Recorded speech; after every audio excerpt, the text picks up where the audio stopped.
Assalamualaikum warahmatullahi wabarakatuh. Selamat sore. Pada video kali ini saya akan menjelaskan tentang materi dalam jaringan syarat tiruan, yaitu vektor dan matriks. Baik, langsung saja untuk pembahasannya. Pertama, saya akan menjelaskan bagaimana keterkaitan vektor dan matriks dalam jaringan syarat tiruan. Ada dua keterkaitan vektor dan matriks dalam jaringan syarat tiruan. Yang pertama ialah representasi input dan output. Input jaringan syarat tiruan adalah data yang diubah ke dalam vektor agar dapat diolah secara matematis. Kita bisa mengambil contoh berikut ini, yaitu gambar 28 kali 28 piksel akan diubah menjadi vektor satu dimensi berisi 784 nilai piksel. Contohnya dalam rumus seperti ini, yaitu input X sama dengan X1, X2 sampai dengan X784, yang dimana nilai ini adalah jumlah piksel yang telah kita ubah menjadi vektor satu dimensi sebelumnya. Kemudian representasi output, yaitu output dalam jaringan syarat tiruan juga berupa vektor, terutama pada output layer dan layer terakhirnya. Kita bisa mengambil contoh misalnya untuk klasifikasi angka 0 sampai 9, output adalah vektor 10 dimensi. Karena 0 sampai 9 ini merupakan probabilitas setiap kelas, sehingga merupakan ditulis dalam bentuk output adalah vektor 10 dimensinya. Lanjut. Untuk keterkaitan yang kedua ialah bobot dan bias sebagai matriks dan vektor. Setiap neuron di jaringan syarat tiruan memiliki bobot dan bias. Untuk banyak neuron dan input, bobot disusun dalam matriks, sedangkan bias tetap sebagai vektor. Kita bisa mengambil contoh berikut ini, yaitu bobot dan bias. Bobotnya dengan matriks ordo 2x3 bisa dilihat, dan kemudian biasnya dengan vektor 2 dimensi, yang ini merupakan salah satu bentuk vektor kolom. Nah, setelah kita mempelajari terkait dengan keterkaitan vektor dan matriks dalam jaringan syarat tiruan, sekarang kita akan membahas apa itu vektor dan matriks dalam jaringan syarat tiruan. Yang pertama yaitu vektor. Definisi umumnya yaitu yang pertama merupakan besaran yang memiliki nilai dan arah. Kita bisa mengambil contoh yaitu besaran skalar yang memiliki panjang, luas, yang dimana besaran itu ialah besaran yang memiliki nilai dan arah. Kemudian yang definisi umum yang kedua ialah vektor adalah kumpulan angka yang tersusun dalam satu baris atau disebut vektor baris, dan satu kolom atau biasa disebut dengan vektor kolom. Contohnya bisa kita lihat di sini, di mana vektor X dalam bentuk kolom atau biasa disebut dengan vektor kolom. Kemudian di dalam vektor kita juga akan mempelajari mengenai operasi-operasi vektor. Di antaranya ialah perkalian vektor dengan skalar, penjumlahan dua buah vektor, dan hasil kali titik dua vektor. Yang pertama dalam operasi vektor ialah perkalian vektor dengan skalar. Kita bisa melihat rumus di sini, yaitu Kx sama dengan K dikali X1, K dikali X2 sampai dengan K dikali Xn. Jika K sebagai skalar, kemudian Xt sama dengan X1, X2 sampai dengan Xn adalah vektor, dan hasil kali K dengan X ditulis Kx adalah perkalian elemen-elemen vektor dengan skalar. Kemudian operasi yang kedua di dalam vektor ialah penjumlahan dua buah vektor.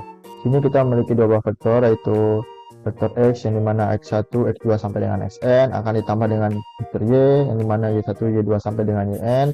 Kemudian hasilnya akan seperti ini, yaitu X1 ditambah Y1, X2 ditambah Y2 sampai dengan Xn ditambah Yn.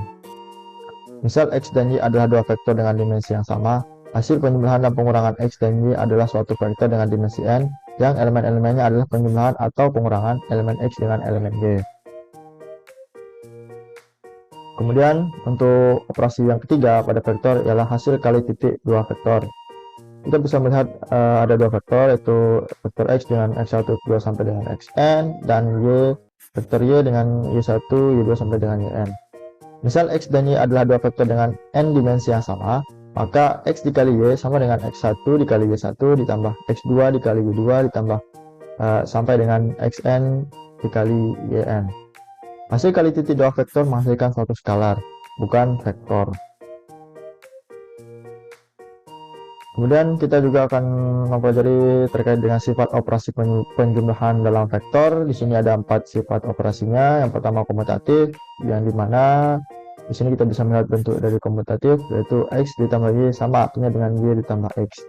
Kemudian ada asosiatif, yang dimana x ditambah buka kurung y ditambah z tutup kurung sama artinya dengan buka kurung x ditambah y tutup kurung ditambah z.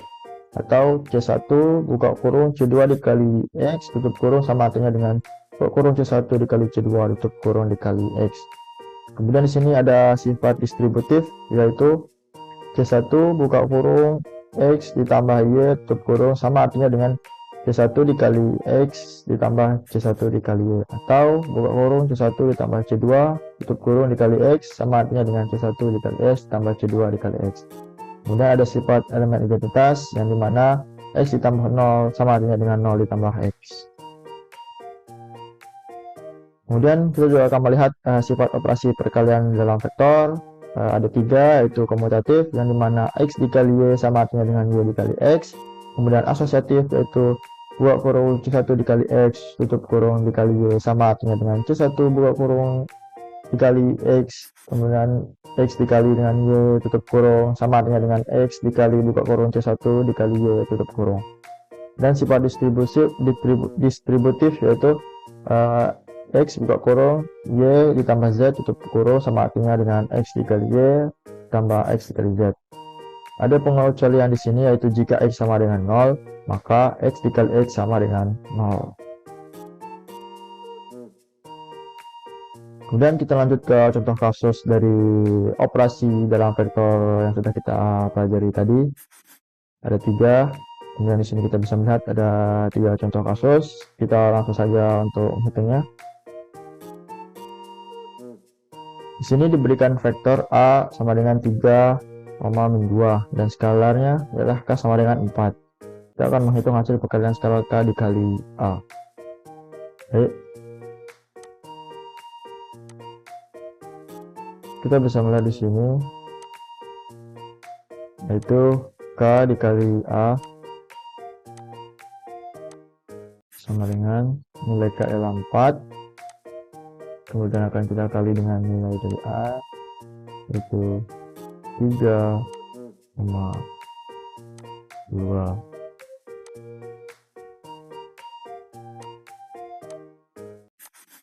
Kita langsung kalikan saja seperti ini,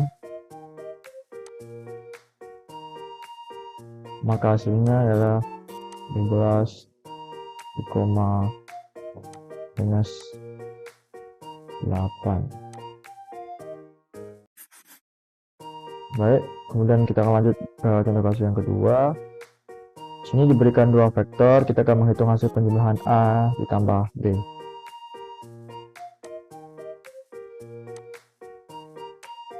A tambah B.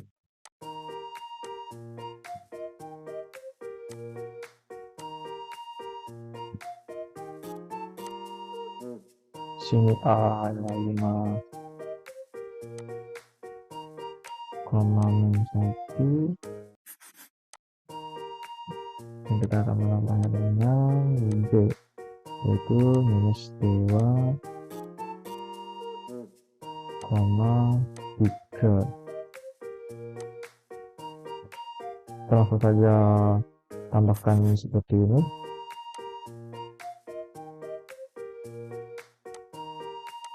Maka hasilnya adalah 3,2. Baik, kita akan lanjut ke contoh kasus yang ketiga. Sini kita akan menghitung hasil kali titik atau dot produk dari antara A dikali dengan B. Kita akan diberikan dua vektor, yang dimana ini kita akan menghitungnya A dikali B, dimana nilai A itu 2,4. Kita akan mengalikannya dengan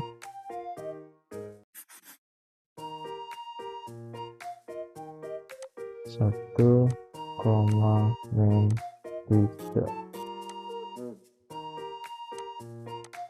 sini kita langsung masukkan saja ini dikali ini dikali ini. Tidak lupa nanti ini akan kita tambah, jadi dengan 2 kali 1 hasilnya 2, kemudian ya sini kita tambah di sini 4 kali 3 nah minus 12, maka hasil akhirnya adalah minus 10.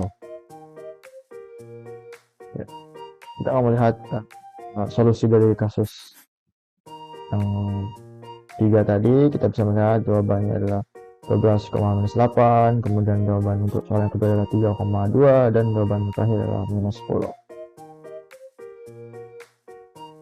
Baik, kita bisa lanjutkan ke materi selanjutnya, yaitu di dalam vektor kita juga akan mengenal yang namanya norma vektor. Norma vektor sering disebut sebagai panjang sebuah vektor. Contohnya yang pertama vektor V, maka norma vektor V dinyatakan dengan V memiliki garis 2 seperti ini.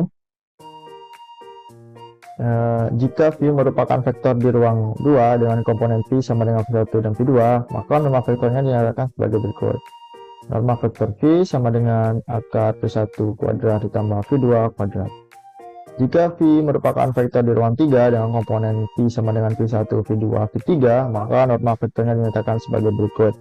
Norma vektor V sama dengan akar V1 ditambah V2 ditambah V3 kuadrat.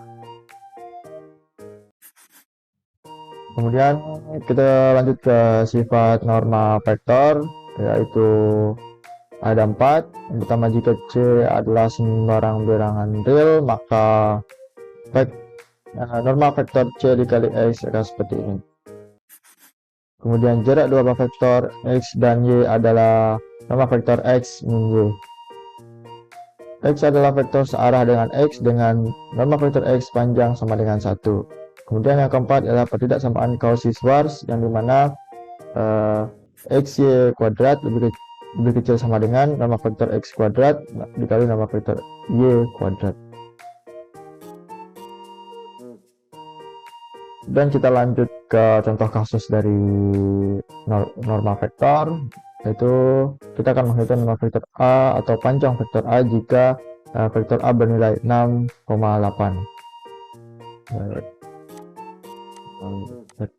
Norma vektor A sama dengan akar, karena di sini sudah diketahui nilainya, kita masukkan saja langsung 6 kuadrat ditambah 8 kuadrat akar 36 ditambah 64 ya akar 100.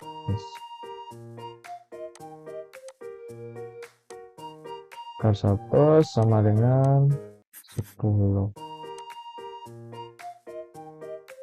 Baik, kita akan melihat solusinya ya sesuai dengan yang kita hitung sebelumnya, yaitu 10, yang dimana norma vektor A sama dengan akar X2 ditambah Y2. Kita langsung masukkan nilainya, 6 kuadrat ditambah 8 kuadrat 36 ditambah 64 100, kemudian akar 1 adalah 10. Baik, kita akan lanjut ke dalam materi vektor yang lainnya, yaitu ketergantungan linear, yang dimana himpunan vektor dikatakan bergantung linear apabila terdapat skalar C1, C2 sampai dengan Cn yang tidak semuanya 0. Sedemikian sehingga C1 dikali X1 ditambah C2 dikali X2 sampai dengan Cn dikali Xn sama dengan 0.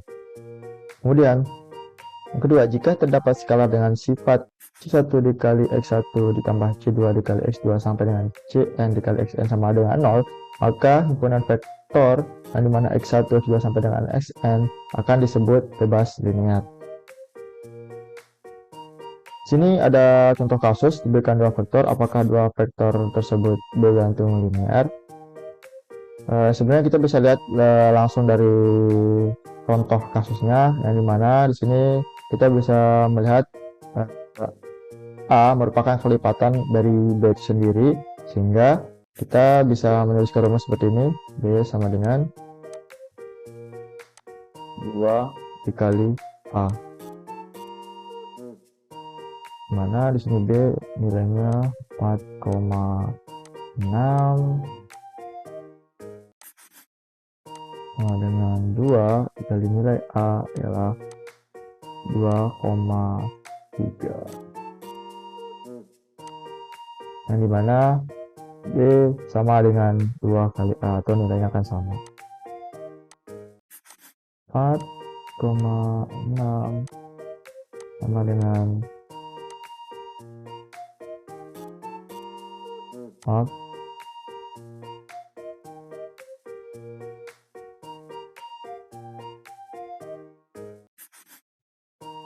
4,6 sama dengan 4,6.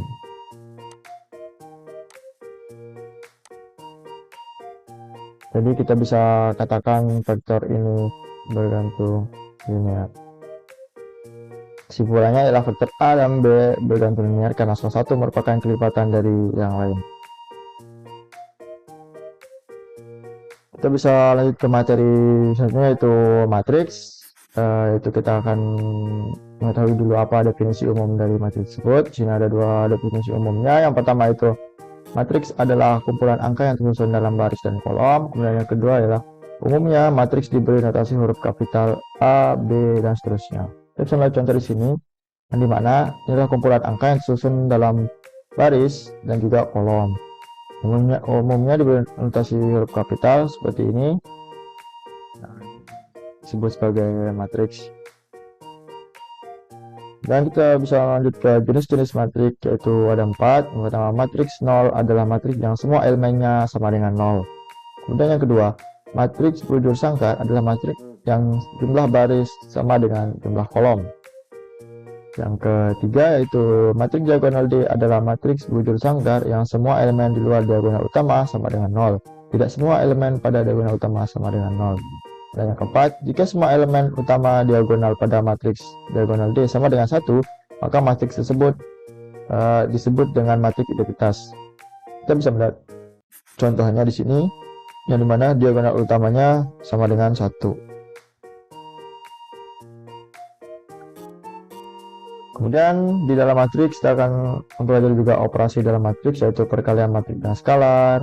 Nah, dimana jika A adalah matriks, C adalah skalar, maka C dikali A adalah matriks yang elemennya merupakan perkalian elemen matriks A dengan skalar C. Kita bisa melihat contoh seperti ini, mana skalar C, kemudian A adalah matriksnya, kemudian kita akan mengalikan skalarnya dengan semua bilangan yang ada di dalam matriks tersebut, seperti ini. Teman-teman bisa lihat. Setelah itu, operasi yang selanjutnya ialah penjumlahan atau pengurangan dalam matriks.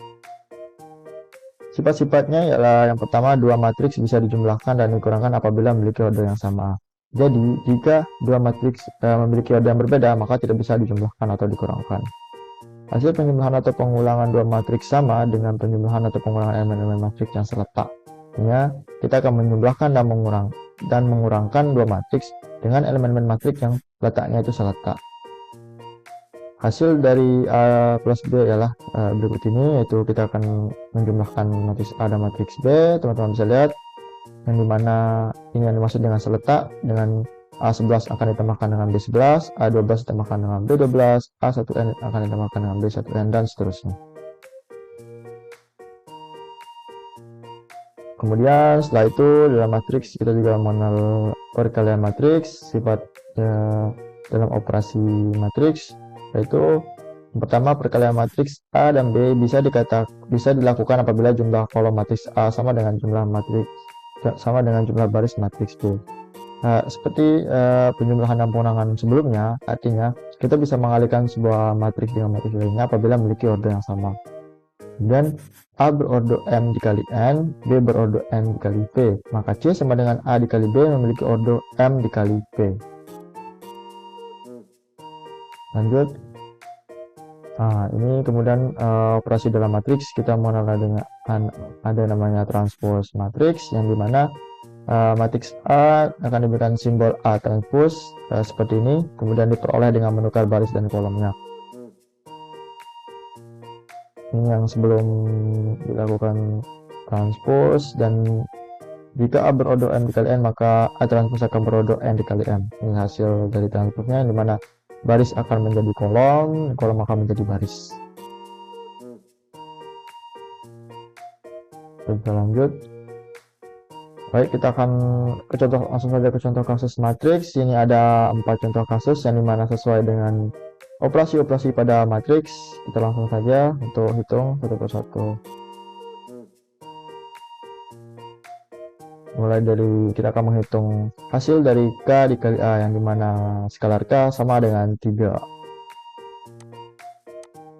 Hitung K dikali A sama dengan nilai skalanya 3. Kita akan mengalihkan dengan nilai matriks 1 minus 2 min 3 4.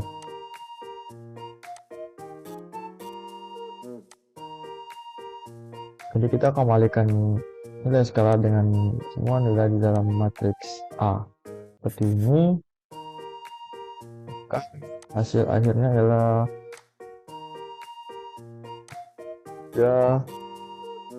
3 dikali minus 2 minus 6, kemudian 3 dikali 3 9, dan 3 dikali 4 12. Baik, kita lanjut ke contoh kasus yang kedua. Sini diberikan dua matriks, kita akan menghitung B ditambah C, kemudian B dikurangi C. Sebenarnya untuk penjumlahan dalam matriks, kita bisa langsung saja menjumlahkan atau mengurangkannya dengan bilangan yang seletak. Artinya seperti ini, kita akan melakukan penjumlahan maupun pengurangan dengan bilangan yang seletak seperti ini. Jadi bisa kita langsung saja hitung terkait dengan B ditambah C nya, nilainya adalah 2 ditambah 3 sama dengan 5, kemudian 5 ditambah minus 2 sama dengan 3, dan 1 ditambah 0 sama dengan 1, minus 1 ditambah 4 sama dengan positif 3. Hasilnya untuk B plus C, kemudian di sini B min C. Bisa kita hitung 2 dikurangi 3 minus 1, kemudian 5 dikurangi 2 itu 7, karena negatif bertemu dengan pengurangan berarti akan berubah menjadi positif. 1 dikurangi 0 1, dan minus 1 dikurangi 4 itu minus 5.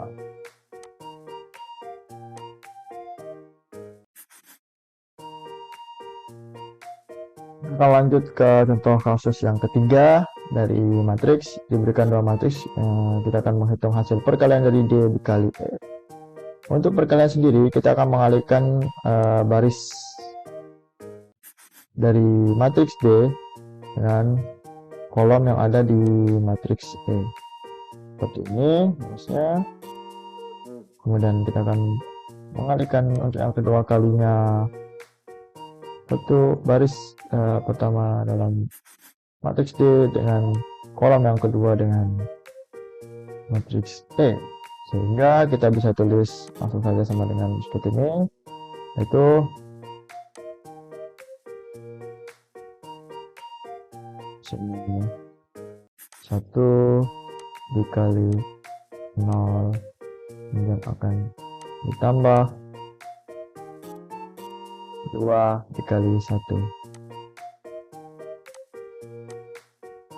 dan bawahnya juga akan seperti itu, yang dimana baris kedua dikalikan dengan kolom pertama dalam matriks E, dimana 3 dikali 0 ditambah dengan 4 dikali 1, kemudian Sini juga kita akan hitung 1 dikali 1, kemudian kita tambahkan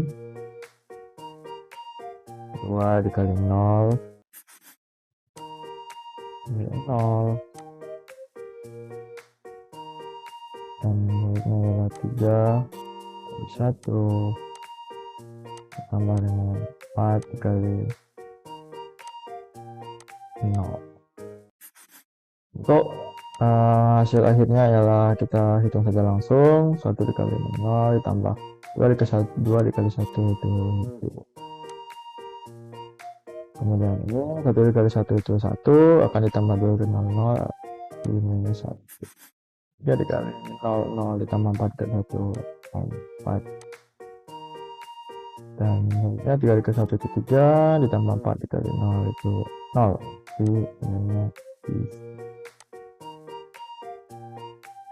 Baik, selanjutnya kita akan membahas contoh kasus yang keempat, yaitu materi dari matriks transpose, yang dimana nilai dari matriks F adalah 7, 8, 9, 10.